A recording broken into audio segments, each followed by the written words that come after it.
Shooting দলটার মধ্যে একটা হাহাকার লেগে গেছে। বেশ কিছুক্ষণ তারা নিজেদের মধ্যে আলোচনা চলল। হেমলতাকে কিছু বলে লাভ নেই, তা প্রত্যেককেই বুঝে গেছে।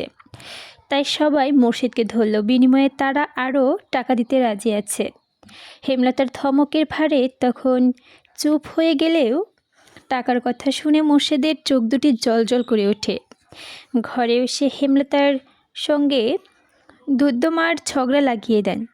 হেমলতা প্রথমে কিছুতেই রাজি হয়নি, তবে শেষ অবধি নিজের সিদ্ধান্তের অনড় থাকবে। দলের কিছু ভালো মানুষের অনুরোধ ফেলতে বেশি অস্বস্তি বোধ করেছিলেন। 10 দিনের বদলে 5 দিনের সময় দিলেন। যতক্ষণ এরা বাড়ি না ছাড়বে তিনি শান্তি পাবেন না। তবে একটা স্বস্তির নিঃশ্বাস ফেললেন।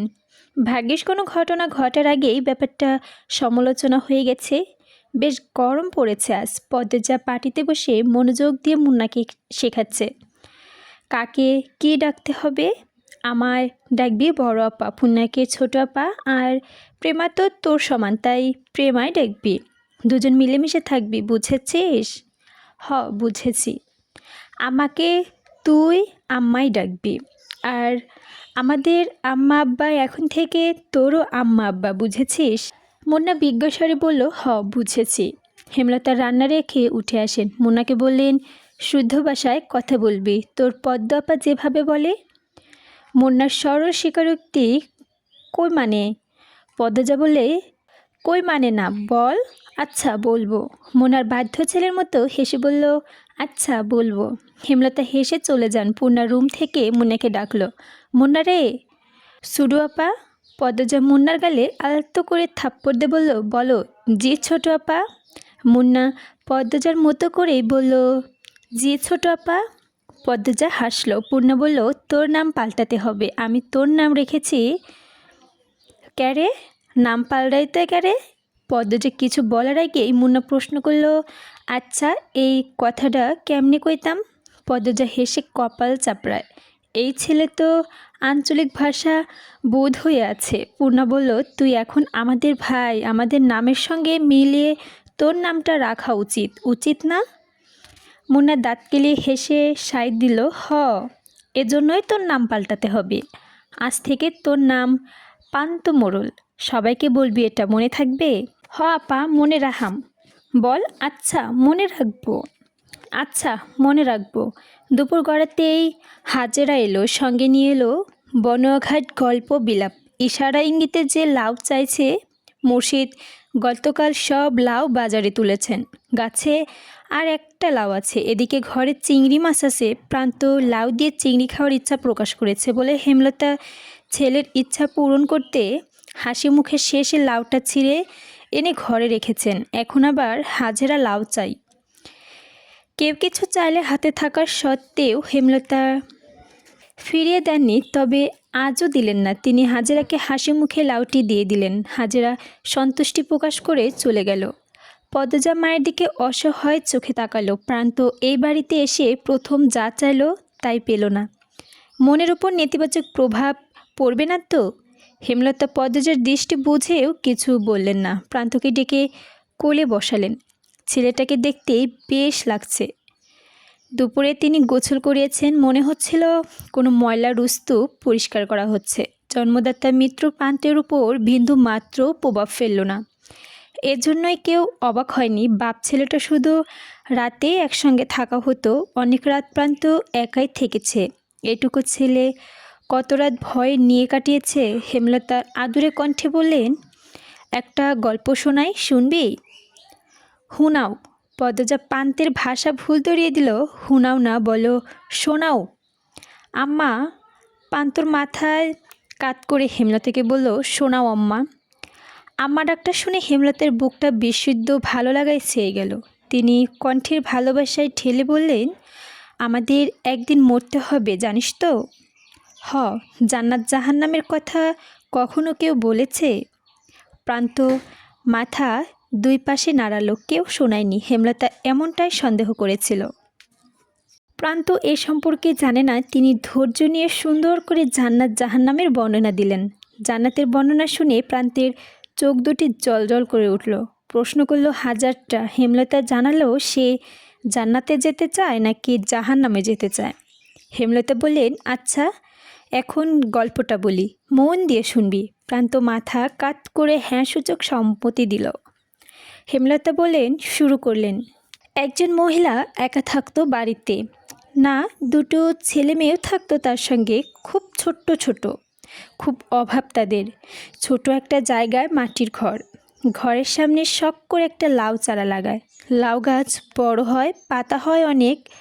এই লাউ পাতা দিয়ে তিনি চলে তাদের সংসার। কখনো সিদ্ধ করে খায়, নুন মরিচ পেলে শাক রেঁধে খায়। তো একদিন একজন ভিক্ষুক এলো। ভিক্ষুকটি খায় না 2 দিন ধরে। লাউ গাছে পাতা দেখে তার ভীষণ খেতে ইচ্ছা করে। লাউ গাছের মালিককে ভিক্ষুক বলে লাউ পাতা দিতে রেঁধে খাবে। খুব অনুনয় করে বলে, মহিলাটি মায়া হয়। ভিক্ষুককে মহিলাকে কথা শোনাতে শোনাতে কয়েকটা লাউ পাতা ছিঁড়ে দেয়। আর কয়েকদিন পর লাউ গাছের মালিক মারা গেল। গ্রামবাসী সহ মসজিদের ইমাম মিলে দাফন করে তাকে। বুঝতে পেরেছিস প্রান্ত? হ। প্রান্ত মনোযোগ দিয়ে শুনছে। মনোযোগী শ্রোতা সে। হেমলতার বাকিটা শুরু করলেন। গ্রামের ইমাম একদিন স্বপ্ন দেখেন সেই মহিলাটিকে তিনি দাফন করেছেন। তার চারপাশে আগুন দাউ দাউ করে জ্বলছে, কিন্তু তার গায়ে আঁচ অবধিও লাগছে না। মহিলাটিকে ঘিরে রেখেছে লাউ পাতা, তাই আগুন কাঁধে ঘেঁষতে পারছে না। ওই যে সে একজন ভিক্ষুককে নিজের একবেলা খাবারে লাউ পাতা দান করেছিলেন, সেই লাউ পাতা এখন তাকে কবরের শাস্তি থেকে বাঁচাচ্ছে। জাহান্নাম থেকে আমাদের অনেকে ইবাদত করা উচিত, তার মধ্যে একটি হলো দান। সামান্য যে কোনো জিনিস সামর্থ্য অনুযায়ী দান করা উচিত, কাউকে ফিরিয়ে দেওয়া উচিত না। বোঝা গেছে? হ, বুঝেছি। আমিও অনেক দান করাম। করবি, অনেক বড় হবি জীবনে, আর অনেক দান খয়রাত করবি। আচ্ছা প্রান্ত, এখন যদি কোনো অভাবী এসে বলে তোর লাউটা দিতে, তুই কি করবি? প্রান্ত গম্ভীর হয়ে বলল, দিয়া দিব। একটু আগে একজন মহিলা এসেছিল, দেখেছিস? হ, দেখেছি। সে খুব গরিব, বাড়িতে ছোট ছোট বাচ্চা আছে। এসে বলল লাউ দিয়ে দিতে, তাই তোর লাউটা দিয়ে দিয়েছি। এই জন্যই কি এখন তোর মন খারাপ হবে? লাউটা তুমি দিয়ে দিয়েছ, তাই তো তোমার আগুন থেকে বাঁচবো। লাউডা লাউডা আমি দিলেও তোর জন্য ছিল। তুই এখন খুশি মনে মেনে নিলে লাউটা তোকে আগুন থেকে বাঁচাবে। হেমলতার কথার প্রান্ত চোখ মুখে দীপ্তি ছড়ায়। পরপরই মুখ গম্ভীর করে প্রশ্ন করল, একটা লাউ কেমনে বাঁচাইব আমারে? প্রান্ত নিষ্পাপ কণ্ঠে প্রশ্নটা শুনে হেমলতা পদ্মজার পূর্ণা হেসে উঠল। পদ্মজা বললে, কয়টা পাতা অনেকগুলো হয়ে মহিলাটিকে বাঁচিয়েছিল, তেমনি একটা লাউ অনেকগুলো হয়ে তোকে বাঁচাবে। প্রান্তর একটার পর একটা প্রশ্ন করেই যাচ্ছে। হেমলতা হেসে হেসে তার উত্তর দিচ্ছেন। পদ্মজা হুট করেই প্রান্তের থেকে চোখ সরে হেমলতার উপর পড়ে। মা হাসলে সন্তানদের বুকে যে আনন্দ ঢেউ ওঠে তা কি মায়েরা জানেন? পদ্মজার আদর্শ তার মা। সে তার মায়ের মতো হতে চায়, হুবহুব মায়ের মতোই। 5 দিন শেষ। শুটিং দলের মধ্যে খুব ব্যস্ততা, সব কিছু গোছানো হচ্ছে। তাড়াহুড়ো করে 5 দিনে শেষ করা হয়েছে শ্যুট। লিখন উঠোনে চেয়ার নিয়ে বসে আছে। চিত্রা এসে তার পাশে বসলো। কাশির মতো শব্দ করলো লিখনের মনোযোগ পেতে। তাকালো লিখন, ম্লান মুখে প্রশ্ন করল, সব গোছানো শেষ? শেষ। তুমি তো কিছুই গোছাওনি। বিকেলে রওনা দিব। আর আমরা আর কি আছে গোছানোর? দুপুরে শেষ করে ফেলবো। মন খারাপ? লিখন কিছু বলল না, তাকালো লাহারি ঘরের দিকে। দৃষ্টিতে শূন্যতা, কিছু ফেলে যাওয়ার বেদনা। বুকের বাঁ পাশে চিনচিন করা ব্যথাটা আর সহ্য হচ্ছে না। চিত্রা লাহারি ঘরে হাত ঘরে পড়তে পড়তে বলল, ছোট বোনের সমান বলে ঠোঁট বাঁকিয়েছিল, এখন তার প্রেমেই পড়লে? লিখন কিছুই বলল না, তবে দীর্ঘশ্বাস ছাড়ল একটা। চিত্রা বলল, পদ্মজা অনেক বড়ই। শুনেছি আগামী মাসে ওর 17 হবে। এই গ্রামে 17 বছর বয়সী অবিবাহিত মেয়ে হাতে গোনা কয়টা?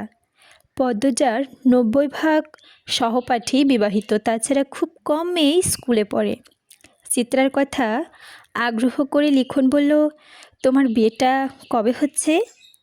ভগবান চাইলে বছরের শেষ দিকে কিছুক্ষণের মধ্যে সবাই রওনা দিবে হেমলতা মোর্শেদকে বিদায় দিতে এসেছে।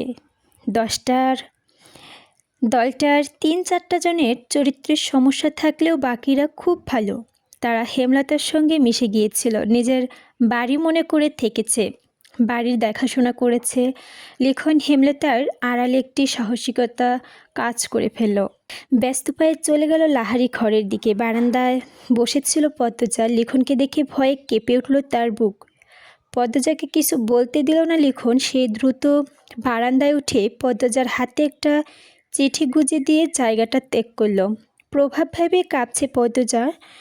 এমনকি পূর্ণাও চোখে থেকে ব্যাপারটা খেয়াল করে হতভম্ব। খোঁড়ার মতো ধীরে পায়ে হেঁটে এলো সে। ততক্ষণে পদ্মজার সারা শরীর বেয়ে ঘাম ছুটছে। হিতাহিত জ্ঞানশূন্য হয়ে গেছে। হাত থেকে পড়ে গেল চিঠি। সেই চিঠিটা দ্রুত কুড়িয়ে নিল পূর্ণা। পদ্মজার মনে হচ্ছে এখনই সে মাথাটা ঘুরে পড়ে যাবে। হেমলতা এসে দেখেন পদ্মজা হাঁটুতে থুতনি ঠেকিয়ে বসে আছে। কেমন দেখাচ্ছে যেন। সে উৎকণ্ঠা কণ্ঠে প্রশ্ন করলেন, পদ্ম, শরীর খারাপ?